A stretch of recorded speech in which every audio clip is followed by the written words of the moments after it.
अस्सलाम वालेकुम फ्रेंड्स, मैं हूं अमरीन रेहान और आज की हमारी वीडियो बहुत ज़्यादा काम की है, ख़ास तौर पे उन बहनों के लिए जो नया नया खाना बनाना सीखती हैं। तो ग्रेवी बनाना काफ़ी झंझट वाला काम लगता है। तो आज मैं आप लोगों को ग्रेवी बनाने का एक बहुत ही आसान तरीका बताने के साथ साथ ये भी बताऊँगी कि हम किस तरह से ग्रेवी बनाकर स्टोर कर सकते हैं। ख़ास तौर पर रमज़ान के महीने में मैं ज़रूर कुछ एक्स्ट्रा ग्रेवी बनाकर अपने पास ज़रूर रखती हूँ। इससे मुझे बहुत ज़्यादा हेल्प मिलती है और खाना बनके फटाफट तैयार होता है। तो फ्रेंड्स, 1 किलो प्याज ली है मैंने और इसको पील ऑफ करने के बाद अच्छे से वॉश कर लिया है। और वॉश करने के बाद हम इसकी बहुत ही रफली कटिंग करेंगे। बहुत ज़्यादा फ़ाइन हमें प्याज को काटने की ज़रूरत नहीं है।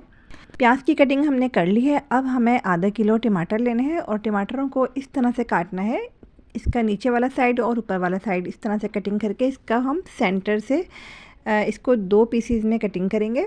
तो देखिए, तमाम टमाटर मैंने काट लिए हैं। अब सबसे पहले हमें प्याज को हाफ़ फ्राई करना है। तो प्याज को मैंने पतीली में ट्रांसफ़र कर दिया है। अब हम इसमें ऑयल डालेंगे और ऑयल बहुत ज़्यादा डालने की ज़रूरत नहीं है, बस प्याज को हमें शैलो फ्राई करना है।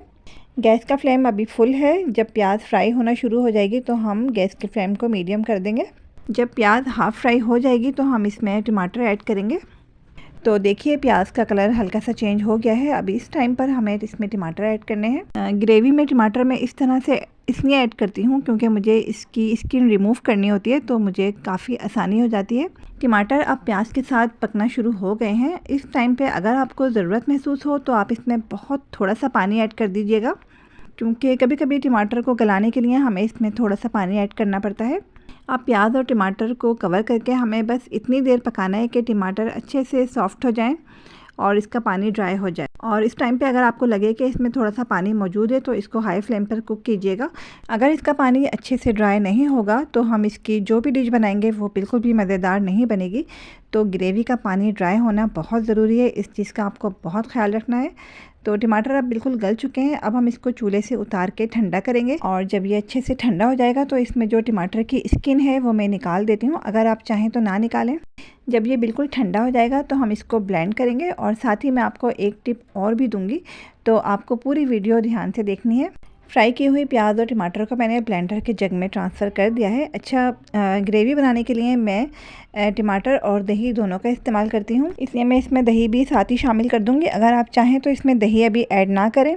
अगर आप भी मेरी तरह ग्रेवी में टमाटर और दही दोनों का इस्तेमाल करते हैं तो आप अगर चाहें तो दही इसमें अभी ऐड ना करें, लेकिन मैं ज़्यादा से ज़्यादा टाइम की सेविंग चाहती हूँ तो मैंने दही भी इसमें ऐड कर दिया है। और ये 1 किलो प्याज, आधा किलो टमाटर और आधा किलो दही की ग्रेवी मेरे पास बनके बिल्कुल तैयार हो गई है। और अब मुझे इनके छोटे छोटे से पैकेट बना के फ्रीज़ करने हैं। लेकिन यहाँ पर एक बात मैं ये बता दूँ कि फ्रीज़ किए हुए खाने बिल्कुल भी नहीं खाने चाहिए, ना ही मैं पसंद करती हूँ। लेकिन टाइम की शॉर्टेज की वजह से मुझे ये काम करने ही पड़ते हैं, ख़ास तौर पर रमज़ान में या फिर वीकेंड पर। अगर ये तैयार ग्रेवी फ्रीज़र में मौजूद होती है तो कोई सा भी खाना बनाना बहुत आसान हो जाता है। बहुत कम टाइम में मैं किचन से बाहर आ जाती हूँ। बस मुझे ये करना होगा कि जब भी मुझे कोई सालन तैयार करना होगा तो 10 मिनट पहले मैं फ्रीज़र से ये ग्रेवी का पैकेट निकाल के बाहर रख दूँगी। और मुझे जो भी सालन बनाना होगा, जैसे कि आलू गोश्त, लौकी गोश्त या फिर कोई शोरबे वाली सब्ज़ी, अंडे का सालन या फिर चने का सालन, फ़िश ग्रेवी, कोफ्ता ग्रेवी, जो भी हमें बनाना है, तो बस झटपट फटाफट हम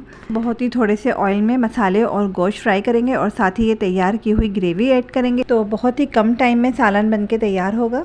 अगर रेसिपी अच्छी लगी है तो लाइक एंड शेयर ज़रूर कीजिएगा और मुझे दीजिए इजाज़त। फिर मिलेंगे नई रेसिपी के साथ। जब तक के लिए अल्लाह हाफ़िज़।